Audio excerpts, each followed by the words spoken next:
आज हम लोग विवेकानंद को कंक्लूड कर देते हैं और बात करते हैं उनकी उपलब्धियों का या उनकी सोच का, उनके विचारों का। हाँ, ज्ञान योग, कर्म योग, राजयोग, भक्ति योग, गंगा टू वोल्गा, पूरब से पश्चिम, मैं समाजवादी हूँ, ये सब उनकी पुस्तकें हैं। ठीक है, वो तो हम आपको बता चुके हैं। हाँ, अब हम लोग बात करने वाले हैं विवेकानंद के दर्शन यानी विचार, वो क्या सोचते थे। दूसरी बात जो सबसे अहम है, विवेकानंद को भारत का आध्यात्मिक गुरु भी कहा जाता है, आधुनिक भारत का आध्यात्मिक गुरु भी थे। इनकी भूमिकाओं को जब आप देखने जाएंगे तो आप गांधी को भूल जाएंगे। आधुनिक काल में 19वीं शताब्दी में और 20वीं शताब्दी में जिस तरह से गांधी हीरो बन करके भारत के समक्ष आए, प्रस्तुत हुए, उससे पहले भारत के हीरो या गुरु कोई था तो वो था विवेकानंद। अगर विवेकानंद की मृत्यु असमय नहीं हुई होती, मस्तिष्क ब्रेन हैमरेज नहीं हुआ होता, तो भारत की दशा और दिशा कुछ और होती। आज जिन समस्याओं से भारत जूझ रहा है, जिस तरह से भारत पर सांस्कृतिक आक्रमण जारी है, आज भी कोई भी पंथ के व्यक्ति, कोई भी मजहब का व्यक्ति सनातन संस्कृति और हिंदू धर्म का जिस तरह से मजाक और माखौल उड़ा लेता है, अगर विवेकानंद के मार्गदर्शन और नेतृत्व में भारत आगे बढ़ा रहता, अगर विवेकानंद कुछ और वर्ष जीवित रह गए होते, तो भारत एक फिर से विश्व गुरु के रूप में, फिर से कल्चरल इंपीरियलिज्म के रूप में उभर करके सामने आता, यानी सांस्कृतिक साम्राज्यवादी के रूप में भारत सामने आता। इस भूमिका में विवेकानंद को समझना है। विवेकानंद ही वो व्यक्ति हैं जो भारत के जनमानस, भारत के जो जनता है, उनके विचारों को बदला, उनकी सोच को बदला। उनके अंदर जो इन्फिनिटी था कि अंग्रेज श्रेष्ठ हैं, मुसलमान हमसे क्रूर हैं, हमसे ब्रूटल हैं, हमसे ताकतवर हैं, अंग्रेज स्मार्ट हैं, पढ़े लिखे हैं, ये सब जो डर था भारतीयों के मन में 800 वर्षों के शासन के दौरान, वो डर निकाल देते हैं। और उन्होंने जब तक जीवित रहे तब तक इसको निकाले भी लोगों को। तो एक जनमानस की मानसिकता को चेंज करने में अहम भूमिका थी। नेता का मतलब ही होता है कि जनता की सोच को बदलो, जनता के सोच को पकड़ो कि उसको क्या चाहिए। तो एक रियल हीरो, रियल लीडर और रियल गुरु विवेकानंद जी थे। और ये सिर्फ भारत के ही नहीं रह गए थे, ये दुनिया के गुरु बन गए थे। जिस दौरे समय में या जिस दौरे काल में ये विश्व पटल पर प्रकट हुए या विश्व पटल के सामने आए, उस समय इनके सामने कोई भी नहीं था। बड़े बड़े दार्शनिक, बड़े बड़े शिक्षक, बड़े बड़े स्कॉलर इनके सामने नतमस्तक थे। इतने प्रकांड, इतने प्रचंड थे, इनकी विद्वता के सामने कोई नहीं था। इसका उदाहरण भी हम आज देखेंगे। आज हम देखते हैं कि कोई भी पंथ का, कोई भी मजहब का व्यक्ति खड़ा हो जाता है, सनातन संस्कृति पर कुछ भी बोल देता है। अभी हाल ही में तमिलनाडु के मुख्यमंत्री स्टालिन का बेटा कहता है कि सनातन धर्म मलेरिया, डेंगू की तरह है, इसको खत्म करना पड़ेगा। बताओ, वो धर्म जिसकी महिमा मंडन 1896 में अमेरिका के बड़े बड़े जो पत्र है, समाचार पत्र हैं, वो बताते हैं कि ईसाई धर्म को या ईसाई धर्म प्रचारकों को भारत में भेजना ईसाइयों की सबसे बड़ी मूर्खता है। जब वो विवेकानंद को सुनते हैं और विवेकानंद को समझते हैं, तो उस समय वो बोलते हैं कि सनातन धर्म और सनातन संस्कृति कितनी महान है। आज अंडू झंडू आकर के कुछ भी बोल करके चले जाते हैं। न्यूयॉर्क हेराल्ड, हम अभी लिखवाएंगे, आगे सब बताएंगे, फैक्ट भी बताएंगे। न्यूयॉर्क हेराल्ड एक समाचार पत्र था, उसने ये बात बोला कि भारत में ईसाई मिशनरियों को भेजना, भारत जैसे अद्भुत और सनातन धर्म जैसे अद्भुत धर्म के देश में ईसाई मिशनरी को भेजना ईसाइयों और यूरोपियनों की सबसे बड़ी मूर्खता है। इस तरह से कई कोटेशन समाचार पत्र में निकल करके सामने आए। तो ये जो जग के सामने, दुनिया के सामने भारत की जो सांस्कृतिक समृद्धि थी, ज्ञान था, नॉलेज था, जो दर्शन था, जो फिलॉसफी था, जो विज्ञान था, जब लोगों के सामने विवेकानंद ने परोसा, तब उनकी भरम टूटी। अब जैसे आज ही देखो टीवी डिबेट में तुम जब बैठ जाओगे तो जो गैर सनातनी या सेकुलर जो गैंग है, आप इसको कह लो जैसे कि मोदी जी कहते हैं ये अर्बन नक्सल है, उन्होंने ये टर्म दिया है अर्बन नक्सल, शहरी नक्सलाइट है। ये जो अर्बन नक्सल कम्युनिटी है, चाहे किसी भी पार्टी में हो, हर एक पार्टी में हो सकता है, ये जो कम्युनिटी कुछ भी ऊट पटांग बोल करके चले जाता है। आज एक व्यक्ति, दूसरा विवेकानंद हमारे यहाँ खड़ा है, सुधांशु त्रिवेदी। कभी भी सुधांशु त्रिवेदी के सामने कोई भी राष्ट्र की बुराई करके या सांस्कृतिक जो हमारा ऐतिहासिकता रही है उसको माखौल उड़ा करके आप नहीं जा सकते हैं। क्यों? क्योंकि उसके पास नॉलेज है, उसके पास ज्ञान है, वो तुरंत आपको काउंटर कर देता है। विवेकानंद भी कुछ इसी तरह से थे। भारतीयों के साथ दिक्कत यह है कि भारतीय इसलिए माखौल को बर्दाश्त कर लेते हैं। कायल वो सबके लिए गुरु है। वो आप मैथ पे उतना ही अच्छा पकड़ है, फिजिक्स पे उतना ही, केमिस्ट्री उतना ही, बायो है उतना ही, एस्ट्रोनॉमी उतना ही, हिंदी लिटरेचर, उर्दू लिटरेचर, जो भी चीज आपको जानना है और जिस लेवल तक जाकर के आपको उससे बात करना है, उनसे बात करना है, आप सुधांशु त्रिवेदी को सुन लीजिए। तो भारतीयों का ज्ञान उसी लेवल का था। लेकिन दिक्कत यह है कि भारत जो नया जनरेशन है, पिछला 2-4 पीढ़ी है, ये 2-4 पीढ़ी को वो चीज बताया गया, वो चीज पढ़ाया गया, वो चीज वो पढ़े जिनकी उनकी कोई आवश्यकता नहीं थी। इसीलिए हम आज डर जाते हैं, सहम जाते हैं। कोई भी आता है ऐरा गहरा नथु खैरा, जो जिंदगी भर मछली मारा और सांप पकड़ा, पता नहीं क्या क्या किया, और वो आकर के हमको लगता है ज्ञान देने, जो कि अपना ताउम्र ज्ञान में ही बिता दिया, ज्ञान में ही अपने आपको खत्म कर दिया। जो ज्ञान ही उसका भूख था, ज्ञान ही उसकी संपत्ति थी, ज्ञान ही उसकी पहचान थी, उसको कोई भी कुछ भी आकर के बोल करके चले जाता है और अगला बंदा मुस्कुरा देकर चले जाता है। उसका पीढ़ी उसको उस चीज को नहीं जानता है, नहीं जानता, क्योंकि वो पढ़ा ही नहीं, जाना ही नहीं, वो न तो संस्कृत जानता है न शुद्ध हिंदी जानता है, इसीलिए वो उससे अनभिज्ञ है। और कोई भी कुछ भी आकर के बोल करके चले जाता है। कोई कह देता है सनातन संस्कृति में जाति पाति है। अबे जाति पाति है, मान लो ब्राह्मण ने तुमको थोपा, तो तुम अभी जिस जाति जिस क्लास में हो उस क्लास का बंधन को तोड़ करके किसी दूसरी शादी में दूसरी जाति या बिना जाति का हो जाओ। कौन तुमको मना किया? ब्राह्मण थोड़ा ना पकड़ करके रखा है यार, तुम यादव बने रहो, तुम चमार बने रहो, तुम मुस्लिम धोबी बने रहो, तुम महावार बने रहो। ब्राह्मण थोड़ा ना कर रहा, तुमको जो मन है वो बन जाओ, उससे क्या मतलब है? जाति पाति क्या है? एक ब्रांड है, एक क्वालिटी है। जिस तरह से नोकिया के मोबाइल में एप्पल का पार्ट्स नहीं फिट कर सकते हो, जाति पाति वही है। नोकिया से भी फोन पे बात होता है, नोकिया के मोबाइल में भी गेम खेल सकते हैं, वीडियो कॉलिंग कर सकते हैं, सोशल मीडिया यूज कर सकते हैं, और एप्पल में भी ये कर सकते हैं। लेकिन एप्पल में थोड़ा एक्स्ट्रा फीचर्स होता है, उच्च क्वालिटी का होता है, इसीलिए एप्पल के पार्ट्स नोकिया में फिट नहीं होगा। है ये भी फोन, ये भी फोन। प्रकृति ब्रांड बना के भेज दिया। आप एक 6.5 फीट का बना दिया है, एक को 5 फीट का बनाया है, तो आप उसको कैसे 6.5 फीट और 5 फीट को एक साइज बना सकते हैं? ऑल साइज फिट तो हो नहीं सकता है ना। जब सब कोई बराबर है यार, तो तुम मंत्री नेता विधायक बन करके काहे के लिए इतना फैसिलिटी रहे हो? क्यों अपने आप को इतना आप एक औरा बना करके रखे हुए? तुम भी कॉमन मैन बन जाओ, अपनी बेटी का विवाह सबसे गरीब आदमी के साथ करो, अपने से नीच जाति के लोगों के साथ अपनी बेटी का विवाह करो, तब तो समाज में जाए कि तुम जाति पाति नहीं मानते हो।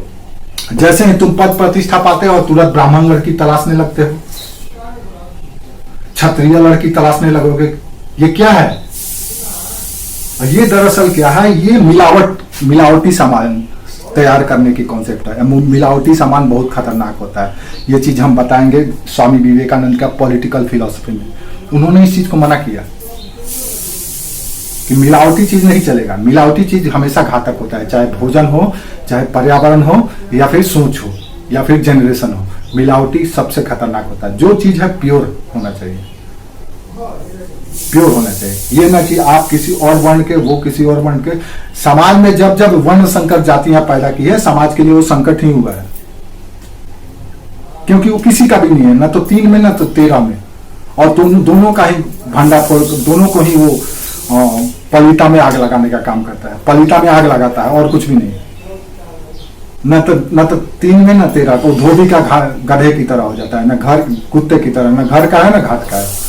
इसलिए प्योर बनो। आप जिस जाति जिस वर्ग में हो उसमें गौरवान्वित महसूस करो कि आप इस कम्युनिटी में। आपकी जाति पाति खराब चीज थोड़ी ना था। वो तो हम और आप जैसे कैसे होता है, परिवार में एक व्यक्ति अमीर बन गया तो बाकी लोग उसको देख करके इन्फिनिटी उनके अंदर आने लगता है। आप अपने रिश्तेदारी में ही देखो, आप अपने भाई में ही देखो, अपने महिलाएं तो इस चीज को बहुत जल्दी समझ जाती हैं। फलानमा का पति ज्यादा कमा रहा है और उसका पति अगर कम कमा रहा है तो उसके अंदर वो फीलिंग आने लगता है और सबसे बड़ा दुश्मन उसका वही जो हो जाता है। समाज में भी कुछ इसी तरह की घटित घटनाएं होती है कुछ भी नहीं। जाति पाति तो बनाया गया था कि आप जिस क्षेत्र जिस कार्य विशेष में सिद्धस्थ हैं, महारत हैं, विशेषज्ञ बन करके समाज को और बेहतर अपना योगदान दें। आप कुम्हार हैं तो मिट्टी का बर्तन बना रहे हैं तो आप और श्रेष्ठ और उत्कृष्ट मिट्टी का बर्तन बनाएं। अगर जाति पाति खराब होता तो एक ही गांव में सभी जाति को नहीं रखा जाता या नहीं बसते। अगर जाति पाति खराब होता सबसे पुण्य और सबसे पवित्र कार्यों में सभी जातियों को नहीं समाहित किया जाता। शादी हो, मृत्यु हो, भोजन, कौन से क्रियाकलाप में कौन से जाति आपके चाहिए। तो जाति पाति दरअसल समाज को सस्टेन करने का एक सिस्टम था, तंत्र है। ये हर एक कम्युनिटी में है, चाहे यूरोपियन कम्युनिटी हो, अमेरिकन कम्युनिटी हो या कोई भी कम्युनिटी हो, हर एक में है। बस हाँ। तो विवेकानंद भी कुछ इसी फिलॉसफी को लेकर के आगे बढ़े थे। वो वैदिक समाज की जो व्यवस्था था, जो ढांचा था, उसको उन्होंने कभी नहीं नकारा। कोई भी संत नहीं नकारा। अगर आप संत महात्मा गांधी को भी संत मानते हैं तो महात्मा गांधी का सावरकर के साथ जबरदस्त एक बार बहस हुआ था। सावरकर कहते थे कि ये जाति पाति को खत्म कर देना चाहिए। ब्राह्मण होकर के सावरकर ने गांधी के साथ तर्क किया कि जाति पाति को खत्म कर देना चाहिए। महात्मा गांधी, जो कि उस समय सबसे बड़े हीरो थे पॉलिटिक्स के, भारतीय पॉलिटिक्स के, उन्होंने इसको नकार दिया। इसके अलावा महात्मा बुद्ध भी, जो कि जाति पाति को नहीं मानते थे, लेकिन जब उनके संघ में प्रवेश की बारी आती थी तो जाति पाति को मानते थे। और जाति पाति को उनका मानने का व्यू अलग था, वो दूसरे तरीके से मानते थे। हाँ, महात्मा बुद्ध भी जाति पाति के खिलाफ नहीं बोले, वो दूसरे तरीके का जाति पाति मानते थे। उनका कहना यह था कि जो दास है, जो स्लेव है, जो चोर है, जो कर्जखोर है, जो ऐसी स्त्री जिसका पति है, जिन जीवित है, पुत्र हैं, इन सबों को संघ में नहीं प्रवेश देंगे। उनको एक अलग जाति मान लिए, ये अलग जाति के लोग हैं, इन जाति को हम नहीं प्रवेश करें। जाति का मतलब ये नहीं कि आप चमार हैं, आप लोहार हैं, बढ़ाई। जाति का मतलब ये नहीं। जाति का मतलब आपका भी जाति यही है कि आप जो कर्म करते हैं, आप जिस कर्म में सिद्धस्थ हैं, वही आपकी जाति है। पीढ़ी दर पीढ़ी वही आपकी जाति में। आज हम जिसको सबसे शूद्र, जिसको हम सबसे निम्न जाति मानते हैं, कभी ऐतिहासिक कालखंड में कभी सबसे सम्मानित जाति था। आप एक ऐसे एग्जाम्पल से समझ लो कि ब्रिटिशर्स से पहले यह जाति पाति को लेकर के भारत में कभी द्वंद्व रहा ही नहीं, कभी संघर्ष लड़ाई हुआ ही नहीं, कभी आंदोलन और क्रांति हुआ ही नहीं। ब्रिटिशर्स के आने के बाद हो गया।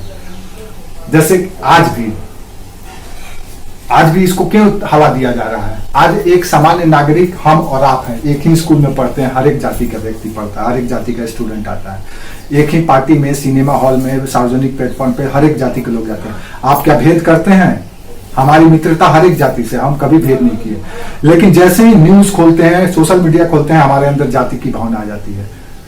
एक नेता बोलता, जब आकर के ब्राह्मणों को गरियाता है, दिन हमारे अंदर का ब्राह्मण तो खड़ा हो जाता है। एक व्यक्ति यादव को आकर के गाली देता है तो दिन उसके अंदर अहिरपन तैयार हो जाता है। तो ये जगाया जाता है, ये पॉलिटिकल यूज किया जाता है। हाँ, उसको यूज किया जाता है। जैसे आपका जख्म भर गया है, लेकिन कोई आया, दोस्त मित्र आया, देखा कि यार तुम पीड़ा में नहीं हो, थोड़ा सा खोद दिया, खोद करके खून निकाल दिया, ले।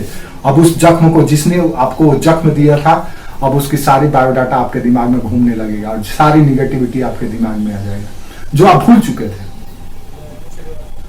तो ये है पॉलिटिक्स और ये है जाति पाति। तो विवेकानंद इन सब, ये इतने दूर की सोचते थे उस समय, ये सब कुछ सोचते थे विवेकानंद। इसीलिए तो हम कहते हैं कि महात्मा गांधी के लिए एक बना बनाया प्लेटफॉर्म जिसने तैयार करके दिया, वो थे विवेकानंद। सबसे पहले इन्होंने जो किया वो किया, भारतीयों का सोच को बदला, भारतीय के दिमाग को खोला कि अबे तुम्हारी जो धर्म है, जो किचन में सिमट गया है कि हमको मत छुओ, तुम हमसे मत टच करो, ये सब बकवास चीज है, इसकी बुराई करते थे। ये सब चीज बाद में आया था। हमारे यहाँ, हमारे धर्म का ये हिस्सा नहीं है। छुआछूत हमारे धर्म का हिस्सा नहीं है। किसी भी वैदिक ग्रंथ में छुआछूत को आप दिखा दीजिए। आप उदाहरण देखिए, रामायण देखिए आप, जब वनवास में राम थे तो उनका जो मित्र था गुह नरेश, जो निषाद था जाति से, जो एक ही गुरु मित्र था, जो एक ही गुरुकुल में दोनों पढ़े थे, राम भी पढ़े थे और वो भी पढ़ा था। जब वो अपने गुरु से मिलने जाता है तो उसके साथ वो भी जाता है, निषाद नरेश भी जाता है, और दोनों साथ में बैठ करके भोजन भी करते हैं, साथ में बैठते भी। अब बताओ कौन सा ऐसा धार्मिक ग्रंथ है भारत में, हिंदुस्तान में या सनातन संस्कृति में, जिसमें यह बताया गया कि जाति पाति में, छुआछूत में ऐसे ऐसे करना? कहीं नहीं मिलेगा आपको। लेकिन आपको पढ़ाया जाता है, बताया जाता है कि अब सोचो, सबरी जो एक महिला थी उसका जूठन वो खाते थे। उसकी श्रद्धा देखो, इससे भी बड़ी श्रद्धावान तो वो थी जो ये टेस्ट करके देती थी कि मीठा है कि खट्टा है, कसैला है। अगर कसैला था तो नहीं देती थी, मीठा था तो खाती थी। अब आज के समय में अक्सर तुम टीवी में देखोगे या लोगों को कहते हुए सुनोगे कि क्षत्रिय और ब्राह्मणों ने एकलव्य जैसे होनहार वीरवान का योद्धा का अंगूठा ले लिया। वो क्यों? क्योंकि वो दलित था। अरे यार, वो दलित नहीं था, वो जरासंध के सेनापति का पुत्र था। वो अगर वो दलित था तो जरासंध के सेनापति कैसे बन गया? इसका मतलब है या तो ये कहानी मिथ्या है या फिर दलित उस समय शोषित नहीं थे। सेनापति, कमांडर इन चीफ जरासंध का, एकलव्य के जो पिता थे, जब एकलव्य द्रोणाचार्य के सामने अपनी परिचय देता है, अपनी आइडेंटिटी बताता है, तो बताता है कि हम जरासंध के सेनापति के पुत्र हैं। और कोई दलित कहता है कि हमको पढ़ने नहीं दिया जाता, हमको ये नहीं किया जाता है। अगर पढ़ने नहीं दिया जाता था तो अंबेडकर कैसे इतना पढ़ लिख गया, वाल्मीकि कैसे इतना पढ़ लिख गए, वेद व्यास कैसे इतना पढ़ लिख गए? जितने भी धर्म ग्रंथ की रचना किया गया किसके द्वारा किया गया?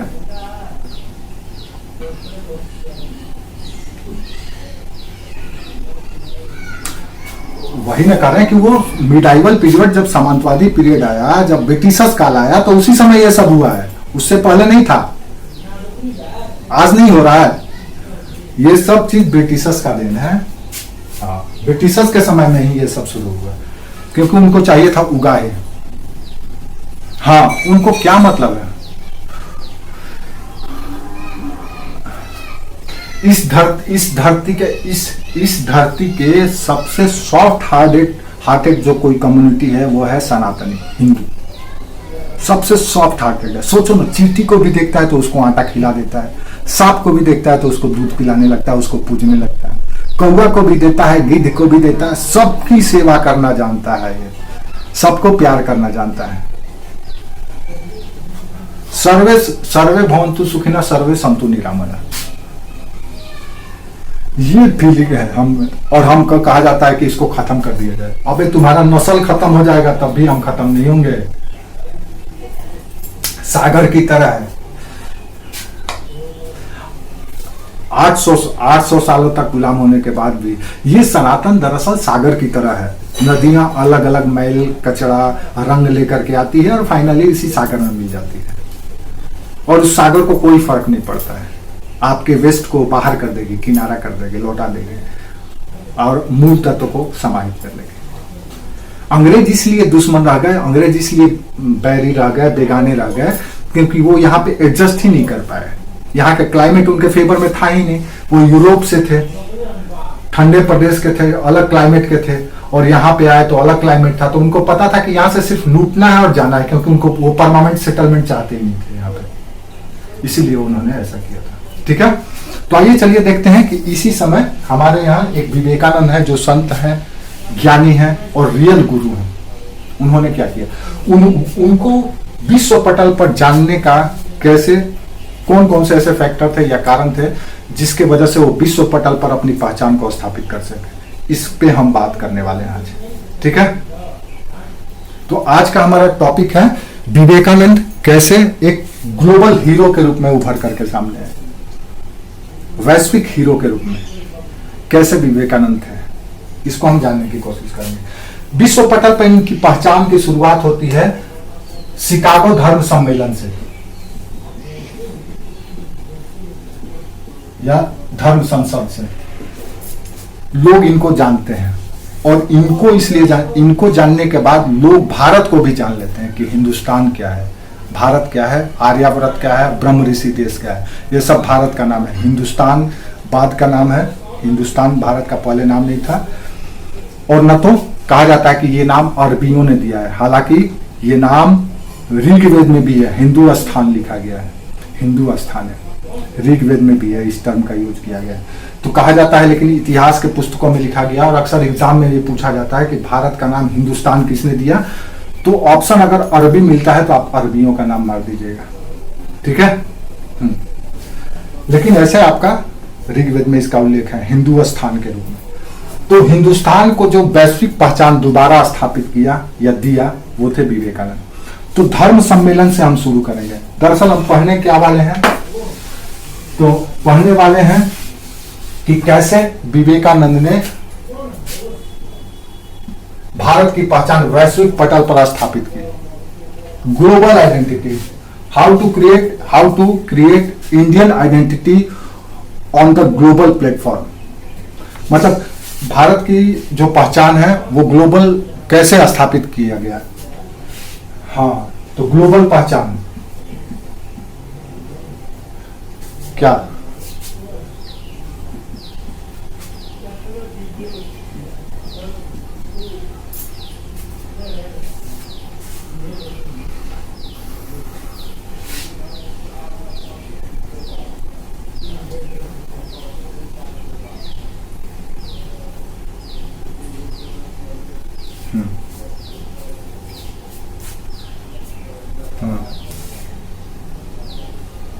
एक मिनट थोड़ा सा रुकिएगा, किसी का फोन आ रहा है, हम देख लेते हैं।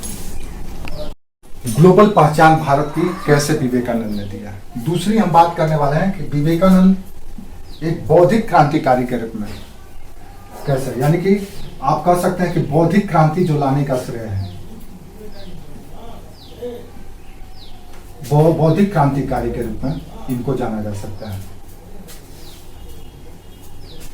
तो ग्लोबल पहचान दिलाया भारत की। दूसरा, एक बौद्धिक क्रांति तैयार किया, क्रांति की पृष्ठभूमि तैयार किया बौद्धिक क्रांतिकारी के रूप में। ये दो आयाम हैं जिन आयामों को आपको विवेकानंद के बारे में समझना है, ठीक है। इसी दौरान आपको कई फैक्ट मिलेंगे जिससे आपको सवाल पूछे जाएंगे। कल को अगर आप कहीं अपने नॉलेज को या एज ए टीचर या एज ए किसी भी रूप में आप विवेकानंद के बारे में बताने का अवसर मिले तो आप इसी दृष्टिकोण से, इसी अप्रोच के साथ लोगों को बताइएगा। क्योंकि अगर आप पढ़ रहे हैं तो सिर्फ इसलिए नहीं पढ़ रहे हैं कि उन्होंने रामकृष्ण मिशन की स्थापना की, उन्होंने बेलूर मठ बनाया, उन्होंने अल्मोड़ा में वेदांत मठ की स्थापना की, इसलिए नहीं। ये तो एक माध्यम था। उनका जो सोच था, उनके जो उद्देश्य थे, वो आपको जानना है, ठीक है। किसी व्यक्ति की पहचान इसीलिए होती है कि उसका उद्देश्य क्या है, उसका मकसद क्या है, उसका सोच क्या है। उसी से ही तो सब कुछ परिवर्तन होता है ना, उसी से परिवर्तन होता है। तो विवेकानंद को भी हमको ऐसे समझना है, ठीक है। तो एक एक करके देखते हैं। पहला ग्लोबल पहचान पर बात करते हैं कि इन्होंने भारत की वैश्विक पहचान कैसे दिलाई। दोबारा, भारत जैसे पहले विश्व गुरु था, भारत जैसे आध्यात्मिक प्रयोगशाला था, भारत जैसे वैज्ञानिक प्रगति का एक द्योतक था, भारत जैसे एक सांस्कृतिक समावेशन का एक मिसाल था। कैसे दोबारा महात्मा विवेकानंद ने इसको दोबारा स्थापित किया, इस पे हम चर्चा करने वाले हैं, ठीक है। एक एक करके देखते हैं।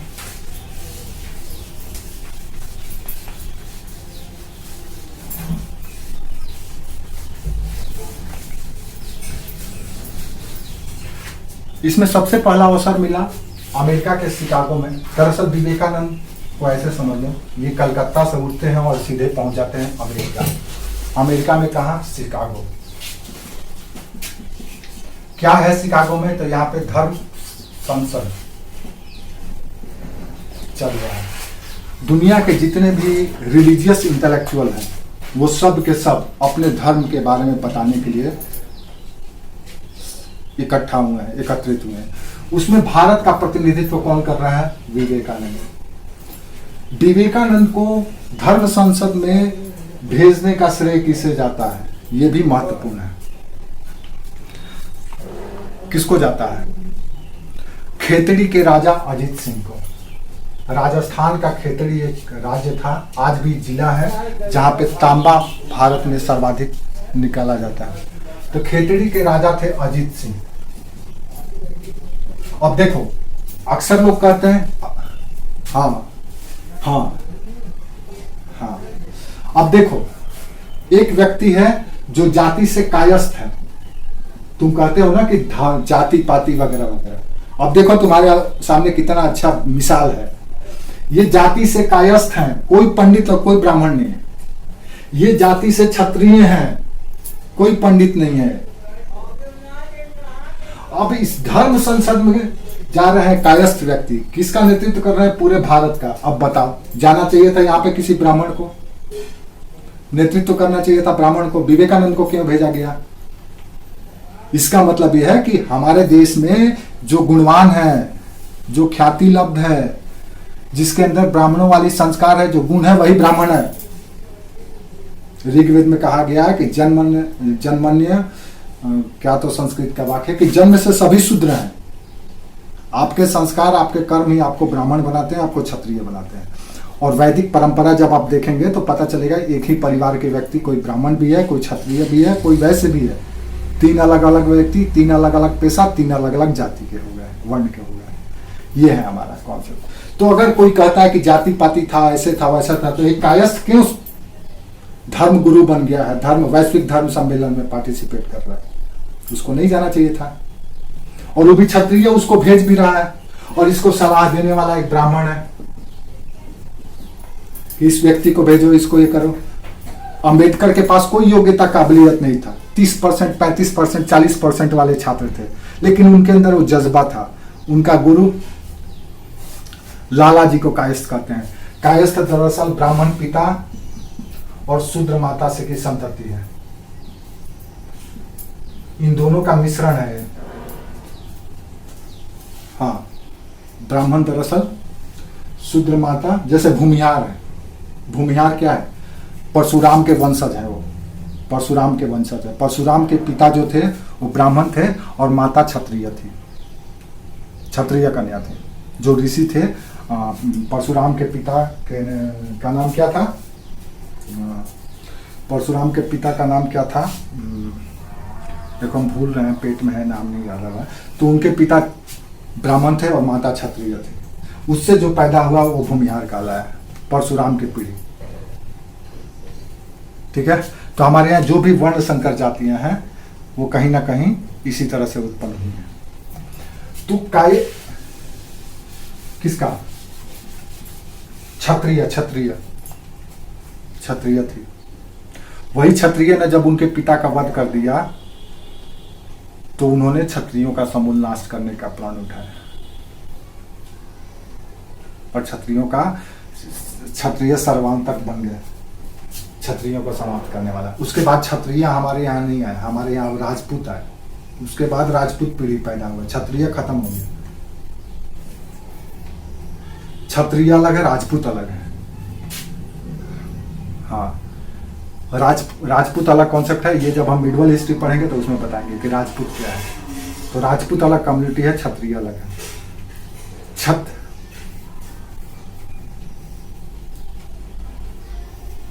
हाँ, वो सब राजपूत, जैसे राठौर, चौहान, सोलंकी, परमार, ये जो है, जैसे क्या है हम बताएंगे आगे। हम मिडवल हिस्ट्री पढ़ेंगे तब। मिडवल हिस्ट्री में अभी जाना सही नहीं है। ये कर्नल टॉड का डेफिनेशन है। कर्नल टॉड एक थे, इतिहासविद थे। उन्होंने जब रिसर्च किया कि राजपूतों के बारे में तो बताया, राजपूत का मतलब यह है कि जो शासन में भागीदारी था, जो शासन सत्ता चलाता था, जिसमें तो एक तरह से कहा जाता है दोबारा समाज का रिवाइवल हुआ था, पुनर्संरचना समाज का हुआ था। ठीक है। हाँ, तो वो हम मिडवल हिस्ट्री में पढ़ेंगे तो बात करेंगे। तो ये शिकागो धर्म सम्मेलन में जाते हैं अजीत सिंह के सहयोग। अजीत सिंह ने ही इनकी वेशभूषा जो भगवा धारण किए उन्होंने ही दिया था। जमदग्नि सही बोले, जमदाग्नि ने ही, जमदाग्नि ब्राह्मण थे, उनकी माता क्षत्रिय थी। तो अजीत सिंह ने ही विवेकानंद को भगवा वस्त्र धारण कराया। और अजीत सिंह ने ही विश्वेश्वर का नाम, जिनका नाम विश्वेश्वर दास था, के बदले विवेकानंद दिया। क्लियर है? हाँ। और 11 सितंबर 1893 को विश्व धर्म संसद में या सम्मेलन में गए। अब यहीं से इन्होंने जो अपने विचार जो अपने फिलॉसफी, जो अपने आइडिया धर्म के प्रति, समाज के प्रति, राष्ट्र के प्रति जो दिया, इससे दुनिया भारत को फिर से समझने लगा। अब दरअसल एक कहानी या केस ये था कि जब धर्म संसद आयोजित किया गया था तो बड़े बड़े मुल्क के, बड़े बड़े देश के एक से एक प्रकांड वहां पे मौजूद थे। सबको टाइम दिया गया, इनको टाइम ही नहीं दिया गया बोलने के लिए, इनको रोक दिया गया। ये बेचारे चाहते थे बोलने के लिए, लेकिन इनको बोलने ही नहीं दिया जा रहा था। लेकिन कुछ, क्योंकि जानते थे कि ये, क्योंकि अंग्रेजों के मन में धारणा ये बैठी हुई थी कि भारत के लोग सपेरा और साधु लोग हैं, ये सांप पकड़ते हैं, साधु दाढ़ी बढ़ा करके इधर उधर घूमते रहते हैं। वो इतना ही भारत को जानते थे, ये भारत को जानते ही नहीं थे। क्यों नहीं जानते थे भाई? क्योंकि भारत का अपने वाकई में अपना जो मौलिक पहचान था वो 600 साल का मुस्लिम शासन के दौरान खो चुका था। 600 साल तक मुस्लिम हुकूमत ऐसी की तैसी कर चुकी थी भारतीय संस्कृति की। 600 साल मतलब समझ रहे हैं आप कितना पीढ़ी, कम से कम 6 से 7 पीढ़ी पूर्व आपका सब कुछ छीन लिया गया था, नष्ट कर दिया गया था। हजारों मंदिर, हजारों गुरुकुल खत्म कर दिया गया था, तोड़ दिया गया, जला दिया गया था। ये सब कुछ अपने ज्ञान विज्ञान को भूल चुके थे, क्योंकि उनको मिला ही नहीं, सब छत विछत कर दिया गया था। यहाँ का जो जनरेशन था बस जनरेशन मांगने और जीने पर आ गया था, और अंग्रेज यही समझते थे कि भारत है। लेकिन जो नॉलेज था, जो इंट्यूशन था, जो क्षमता था, वो तो अंदर में था, वो तो जीन में शामिल था। आज भी भारतीय क्यों वर्ल्ड प्लेटफॉर्म पे, या चाहे साइंस के क्षेत्र हो, समाज का क्षेत्र हो, राजनीति के क्षेत्र में क्यों आगे बढ़ गए हैं? क्योंकि उनके अंदर वो जेनेटिक गुण है। उनको अवसर मिलेगा तो मारेंगे। बिहारी बड़ी क्रांतिकारी होते हैं, बड़ी शार्प बुद्धि के होते हैं, क्योंकि उनका जीन ही ऐसा है। गांधी को भी यहीं पर आकर के मार्गदर्शन मिला, महात्मा बुद्ध को भी हमने ही पैदा कर दिया, महावीर को भी हमने ही पैदा कर दिया, शाहजहां को हमने पैदा किया, और पता नहीं कितने ऐसे ऐसे इंटेलेक्चुअल है जिसको हमने पैदा किया।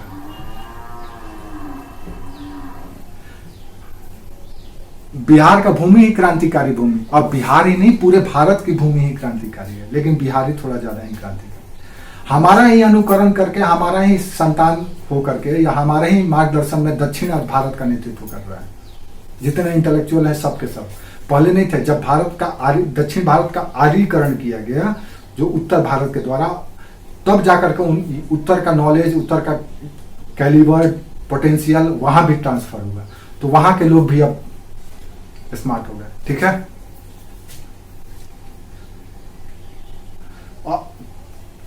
अब तो है ही, अब तो लीड कर रहे हैं वही, ज्ञान विज्ञान में तो वही आगे हैं, तो वही है। ठीक है,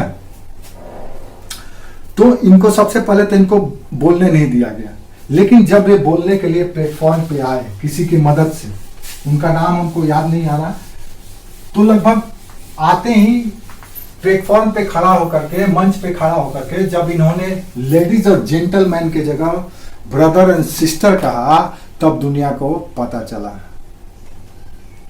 इन्होंने लेडीज और जेंटलमैन, खवातीन और हजरात नहीं यूज किया, इन्होंने कहा भाइयों एवं बहनों। यानी दुनिया के सभी लोग, चाहे जिस धर्म के हैं, जिस कम्युनिटी के हैं, जिस क्षेत्र के हैं, सब के सब हमारे भाई और बहन के समान हैं। जब ये बात बोल करके उन्होंने लोगों को एड्रेस किया, संबोधित किया, तो 2 मिनट तक लगातार वो हॉल या वो मंच तालियों से गूंजता रहा। तब जाकर के लोग इनको ध्यान से सुनना शुरू किया, और उन्होंने जब बोलना शुरू किया, तब जाकर के वहां के कई लोग उनकी भाषण शैली, उनके ज्ञान को देखते हुए, वहां के जो मीडिया थी उसको, इनको साइक्लोनिक हिंदू कहा। इतना जैसे साइक्लोन आता है तो कैसे चक्रवात आता है तो सब कुछ तहस नहस कर देता है, तो विवेकानंद को वहां का लोकल मीडिया साइक्लोनिक हिंदू के नाम से एड्रेस किया, अभिहित किया। तो विवेकानंद के पहचान जो भारत को दिलाया विवेकानंद ने ग्लोबल प्लेटफॉर्म पर या वैश्विक पटल पर, वो शुरुआत होता है धर्म सम्मेलन से या धर्म संसद से, जो 11 सितंबर 1893 को अमेरिका के शिकागो में संपन्न हुआ था। और यहां पे इनका नाम दिया गया साइक्लोनिक हिंदू।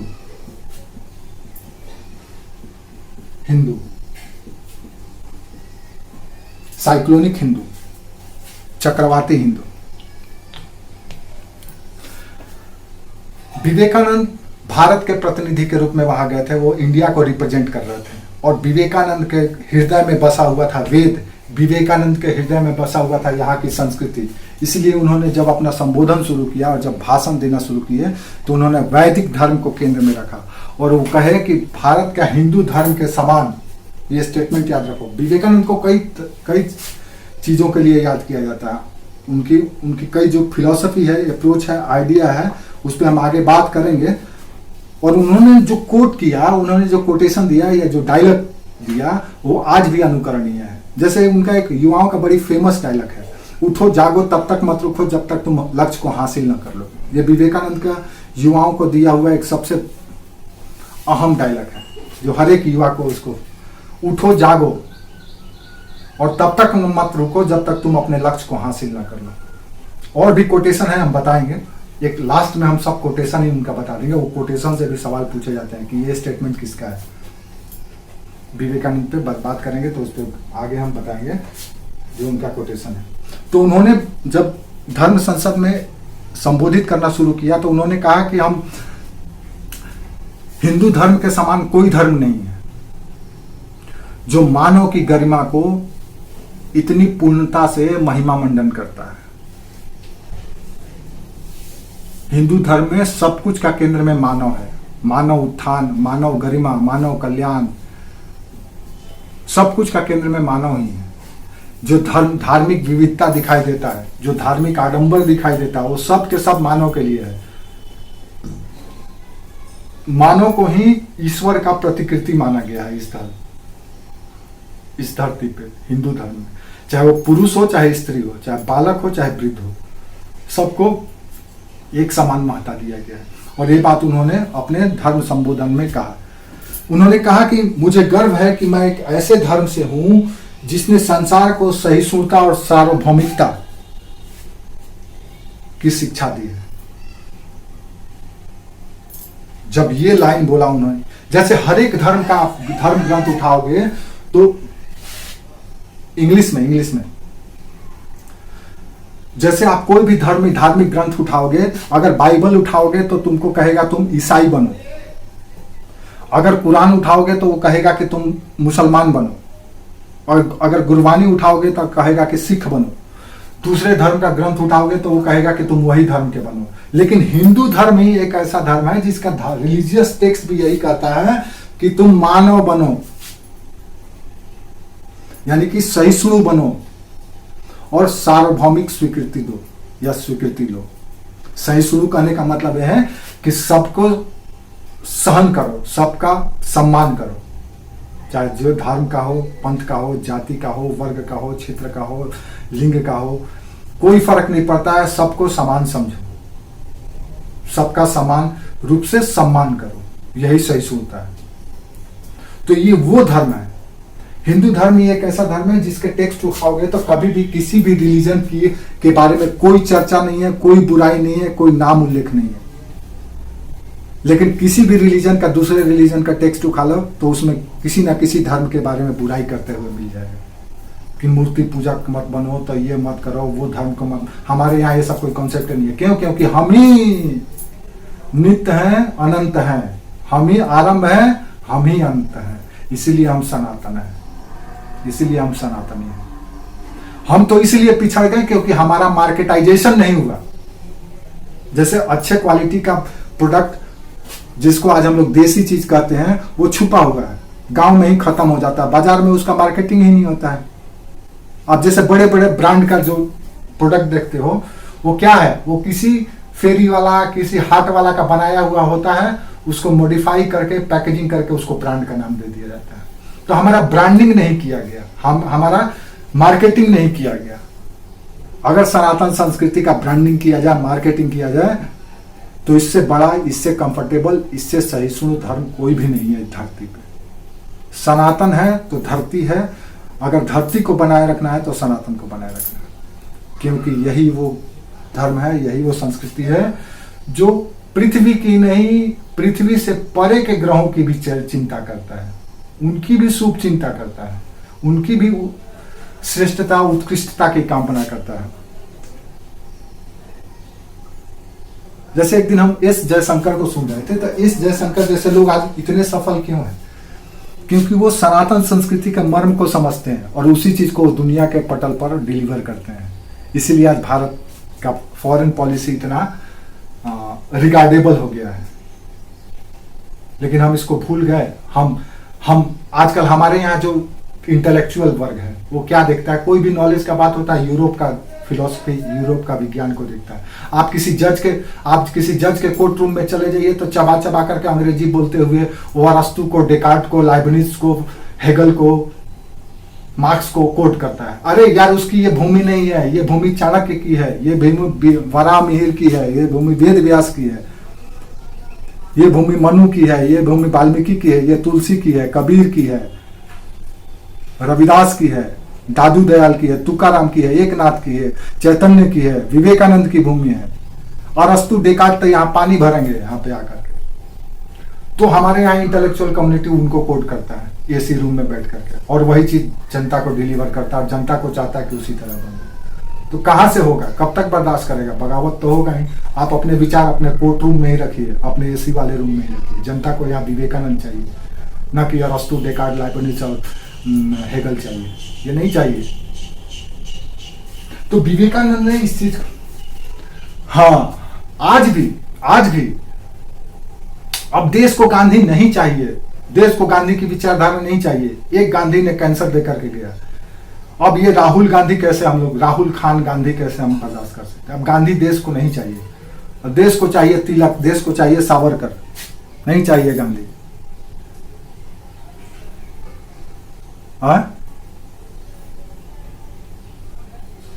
ये इंडिया INDI जो गठबंधन है, ये दरअसल पॉलिटिकल सस्टेनेबिलिटी के लिए लाया गया। जो राजनीतिक पहचान दल जो खोने लगा था उसके लिए है। ये पहचान की लड़ाई हो गई है अब, क्योंकि पता है उनको कि नरेंद्र मोदी की जो सरकार है ये छोड़ने वाली किसी को भी नहीं है। वो छाती पीट पीट के कह रहा है कि हम भ्रष्टाचार, जितने भी आप लोग करप्शन किए हैं वो सब हम खत्म करके ही जाएंगे। आप देखिएगा, मोदी आडंबर नहीं है। मोदी अगर आडंबर होता तो फिर सेना और जनता इतना गौरवान्वित महसूस नहीं करता। मोदी अगर आडंबर होता तो सबके घर में गैस सिलेंडर और पैखाना नहीं बना होता। मोदी अगर आडंबर होता तो 5 मंजिला बिल्डिंग बना करके गरीबों को नहीं दिया होता। मोदी अगर आडंबर होता तो फिर आज जो भारत का गौरव है दुनिया के सामने, आप आडंबर लगता है ना। जो कोई भारतीय किसी विदेश में रहता हो ना, उससे पूछो कि तुमको अभी भारत के बारे में विदेश में क्या सुनने को मिलता है और इससे पहले क्या सुनने को मिलता था, वो खुद बता देगा। आप नहीं, आप एक सामान्य नागरिक हैं, आप सामान्य नागरिक बने रहिए। जो सामान्य नागरिक नहीं है, जो विशेष सेवा में है, फौजी है, NRI है, या जो भी लोग हैं, उनसे तुम बात कर लो ना भारत के बारे में, हकीकत पता चल जाएगा। भारत से वही, मोदी से वही परेशान है जो दूसरे को परेशान करके अपना खजाना भरता था, जो भाई भतीजा करता था, जो जाति पाति करता था, जो वंशवाद लेकर के चलता था। वही परेशान है जो 2 नंबर का काम करता था। सोचो ना, मोदी के आने से 2 ही कंगाल हुआ, एक कांग्रेस, दूसरा पाकिस्तान। पाकिस्तान जो कल तक हेकड़ी दिखाते रहता था, आंख दिखा देता था, डरा देता था, धमका देता था, और हम यूएन में, अमेरिका में जाकर के खाली शिकायत करते रहते थे कि पाकिस्तान हमारे साथ ऐसा किया है। आज पाकिस्तान इस चीज का शिकायत करता है कि भारत हमारे साथ ऐसा करता है। जब से मोदी जी आए हैं तब से पाकिस्तान कंगाल होते चला गया। आज 300 रुपए किलो आटा और 500 रुपए लीटर दूध पी रहा है वो, और 400 रुपए के 350 रुपए पेट्रोल ले रहा है। वो भिखमंगा हो गया, बिना कोई बम चलाए, कोई बारूद चलाए, कोई हत्या चलाए, ये दिवालिया बना दिया है। उसी तरह से कांग्रेस भी कंगाल हो गया। तो कांग्रेस और पाकिस्तान दोनों एक ही हैं। आपके यहाँ कांग्रेस एक कई पाकिस्तान खड़ा कर रहा था भारत में। कांग्रेस को वोट देने का मतलब है कि आने वाले 20 वर्ष, 5 वर्ष के बाद अपने बेटी, बहन, भाई और अपनी संपत्ति से आप हाथ धोने वाले हैं। 20 साल, 25 साल के बाद आपके सामने 3 ही ऑप्शन होगा, या तो हम छोड़ करके कहीं भाग जाएं, या फिर अपने आप को धर्म परिवर्तित कर लें। आपके सामने 2 ही 3 ऑप्शन होगा, या तो अपने धर्म परिवर्तित कर लीजिए, या बेटी बहनों को आप उनके हवाले कर दीजिए और संपत्ति उनको दे दीजिए। यही आपके पास 3 ऑप्शन पड़ेगा, या फिर सब छोड़ करके भागिए यहां से। अगर और 40-50 साल कांग्रेस आगे रह जाता देश में तो यही होने वाला था। लेकिन यही चीज भारतीय जनता पार्टी लोगों को दिखा दी।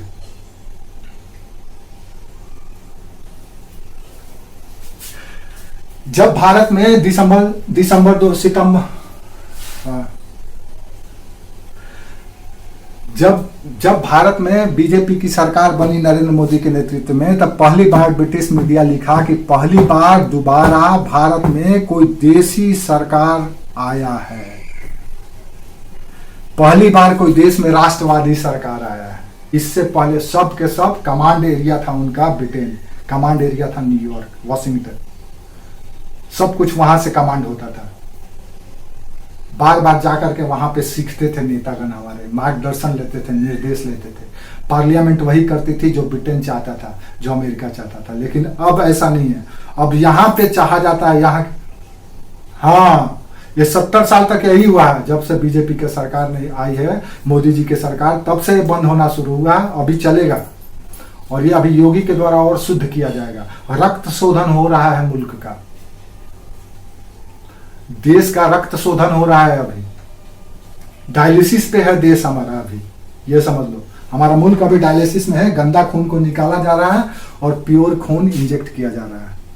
तो तड़प तो होगा ही बड़े बड़े डॉक्टर का, भाई डॉक्टर ही बंद हो गया। अब उनको भ्रष्टाचार करने का नहीं मिल रहा है, जाति के नाम पे जनसंहार करने को नहीं मिल रहा है, जाति के नाम पर नेता नहीं बन पा रहे हैं, बड़े बड़े नेताओं का दुकान बंद हो गया है। किस आधार पे वो जाएंगे?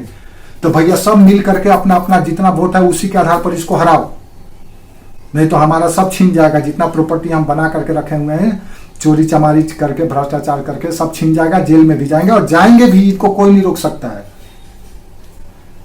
नरेंद्र मोदी के शासनकाल में अगर पूरी तरह से नहीं गए तो योगी बाबा तो आ ही रहे। एक चाय वाला गया था तो ये हाल किया है, जिस दिन गाय वाला वहां पे पहुंच गया उस दिन इनकी ऐसी की तैसी कर देगा, और करेगा ही। उसका ट्रेनिंग शुरू है। दूसरा प्रधानमंत्री टकला तैयार हो गया है। असली क्षत्रिय वही है। क्षत्रिय को समझना है तो योगी आदित्यनाथ को समझ लीजिए, यही क्षत्रिय है, जो धर्म को भी मानता है, संस्कार को भी मानता है, संस्कृति को भी मानता है, विज्ञान को भी मानता है, वो सबको मानता है, लेकिन तटस्थ होकर के, निष्पक्ष होकर के, न तो कोई जाति, न कोई क्षेत्र, न कोई भाषा के आधार पर कोई भेद नहीं। वो संत है। और हमारे देश में 3 ही लोग हीरो होते हैं, राण, बाण और साण है। हमारा देश का आइडेंटिटी है राण, बाण और साण। ये अगर 3 जिस दिन खत्म हो गए उस दिन देश का नेतृत्व खत्म हो जाएगा। और मुल्क का सांस्कृतिक पहचान गाय, गंगा और गांव है। भारत इसके लिए जाना जाता है, और भारत का नेतृत्व राण, बाण और साण के हाथों में ही रहेगा, तभी भारत आगे बढ़ेगा। उसको परिवार का चिंता नहीं है कि मेरा बेटा है, मेरा बेटी है, उसके लिए सारा देश में उसका परिवार है। इसीलिए वो इतना अच्छा करता है, और करना भी चाहिए। इसीलिए हम तो यही कहते हैं कि देश का नेतृत्व अगर किसी को देना है तो किसी बाण को दीजिए, या किसी साण को दीजिए, या किसी राण को दीजिए। गृहस्थ व्यक्ति शासक राजा नहीं हो सकता। किसी भी गृहस्थ को राजा मत बनाइए, क्योंकि वो राजा बनेगा तो उस परिवार का सोचेगा ना, गृहस्थ। और राजा के लिए प्रजा ही परिवार है, प्रजा ही उसका संतान है। हाँ,